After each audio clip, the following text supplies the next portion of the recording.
Salam sejahtera bagi kita sekalian. Salam kasih di dalam Tuhan kita Yesus Kristus. Dari Bukit Sion Makale, kembali kami akan menyampaikan firman Tuhan yang mengacu pada bacaan harian Gereja Toraja hari Selasa tanggal 3 Juni 2025 dari 2 Tawarik pasal 5 ayat 2 hingga ayatnya yang ke-14. Namun sebelum kita membaca firman Tuhan, saya mengajak kita semua, kita satu dalam doa. Kita berdoa. Bapa kami yang di surga, puji syukur kami naikkan ke hadapan hadirat-Mu atas segala anugerah Tuhan bagi kami. Kami bersyukur atas penyertaan-Mu di dalam semalam yang lampau, di mana Tuhan telah melindungi kami di dalam beristirahat. Dan Tuhan kembali membangunkan kami pada hari ini dengan tubuh yang penuh dengan keberkatan. Mengawali aktivitas kami pada hari ini ya Bapa, kami akan melandasinya dengan membaca dan merenungkan firman-Mu. Namun kami sadar bahwa kami manusia yang lemah, manusia yang terbatas. Karena itu kami mohon kuasa Roh Kudus menerangi hati dan pikiran kami untuk memahami firman-Mu ini dengan baik dan benar. Di dalam nama Tuhan Yesus Kristus kami berdoa kepada Bapa di sorga. Amin. 2 Tawarik pasal 5 ayat 2 hingga ayatnya yang ke-14. Firman Tuhan berbunyi demikian. Pada waktu itu Salomo menyuruh para tua-tua Israel dan semua kepala suku, para pemimpin puak orang Israel, berkumpul di Yerusalem untuk mengangkut tabut perjanjian Tuhan dari kota Daud, yaitu Sion. Maka pada hari raya di bulan ke-7 berkumpullah di hadapan raja semua orang Israel. Setelah semua tua-tua Israel datang, maka orang-orang Lewi mengangkat tabut itu. Mereka mengangkut tabut itu dan kemah pertemuan dan segala barang kudus yang ada dalam kemah itu. Semuanya itu diangkut oleh imam-imam dan orang-orang Lewi. Tetapi Raja Salomo dan segenap umat Israel yang sudah berkumpul di hadapannya berdiri di depan tabut itu dan mempersembahkan kambing domba dan lembu sapi yang tidak terhitung dan tidak terbilang banyaknya. Kemudian imam-imam membawa tabut perjanjian Tuhan itu ke tempatnya di ruang belakang rumah itu, di tempat Maha Kudus, tepat di bawah sayap kerup-kerup.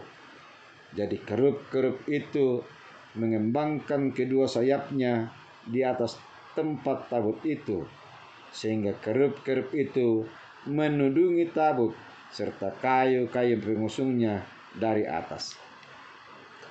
Kayu-kayu pengusung itu demikian panjangnya sehingga ujungnya kelihatan dari tempat kudus yang di depan ruang belakang itu, tetapi tidak kelihatan dari luar, dan disitulah tempatnya sampai hari ini. Dalam tabut itu tidak ada apa-apa selain dari kedua loh yang ditaruh Musa ke dalamnya di Gunung Horeb ketika Tuhan mengikat perjanjian dengan orang Israel pada waktu perjalanan mereka keluar dari Mesir. Lalu para imam keluar dari tempat kudus. Para imam yang ada pada waktu itu semuanya telah menguduskan diri, lepas dari giliran rombongan masing-masing. Demikian pula para penyanyi orang Lewi semuanya hadir, yakni Asaf, Heman, Yedutun, beserta anak-anak dan saudara-saudaranya.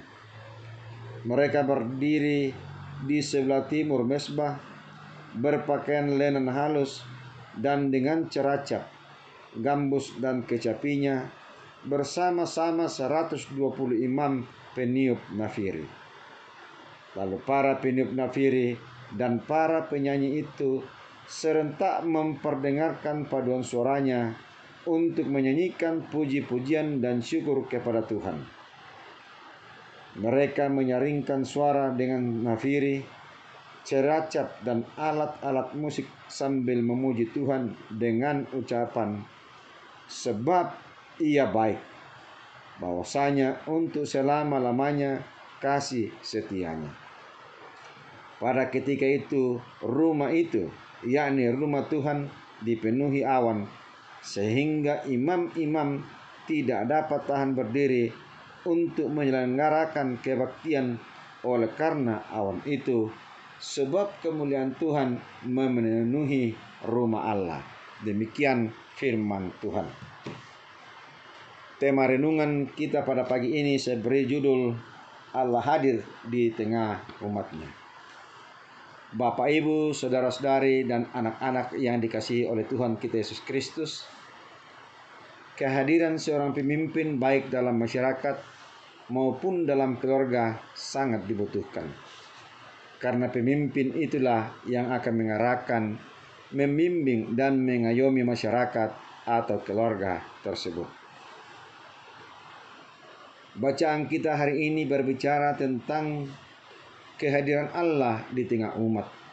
Ketika bait suci selesai dibangun, mereka membawa semua barang kudus ke dalamnya.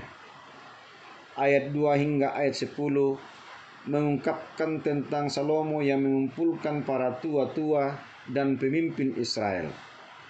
Imam-imam membawa tabut perjanjian Tuhan ke bait suci yang telah selesai dibangun. Tabut itu diletakkan di ruang Maha Kudus, dan tabut itu hanya berisi 2 lau batu atau hukum yang diberikan atau diletakkan ke dalamnya oleh Musa.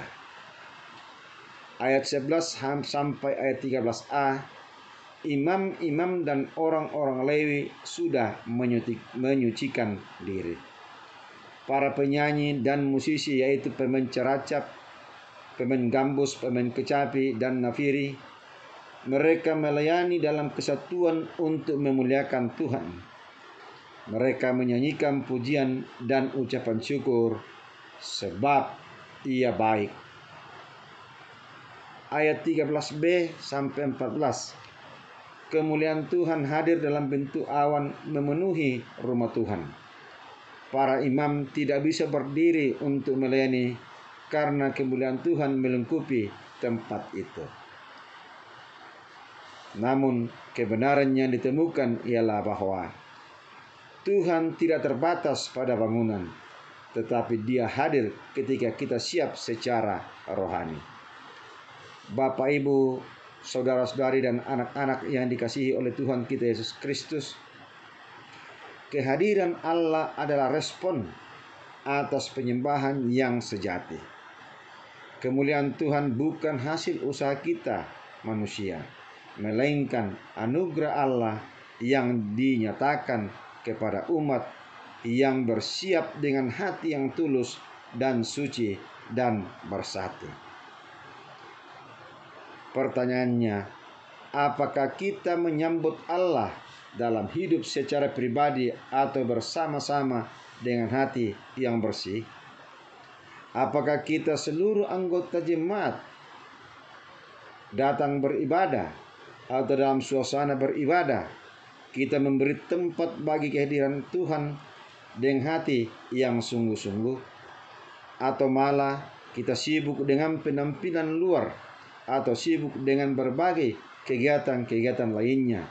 Sepertinya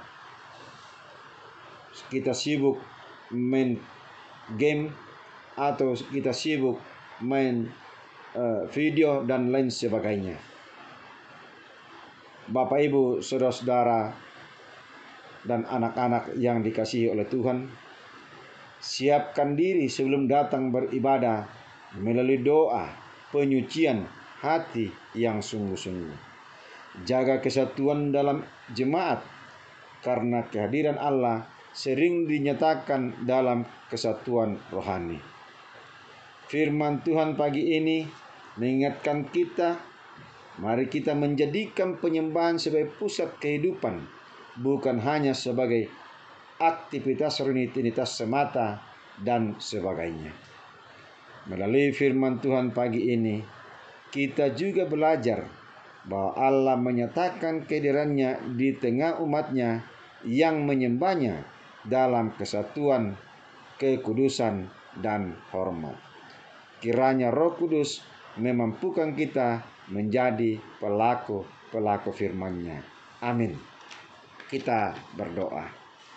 Terima kasih Tuhan, Engkau telah melawat kami dengan firman-Mu, di mana kami diingatkan untuk sungguh-sungguh dengan hati yang tulus dan dalam kebersamaan di dalam menaikkan pujian dan penyembahan kami kepada-Mu.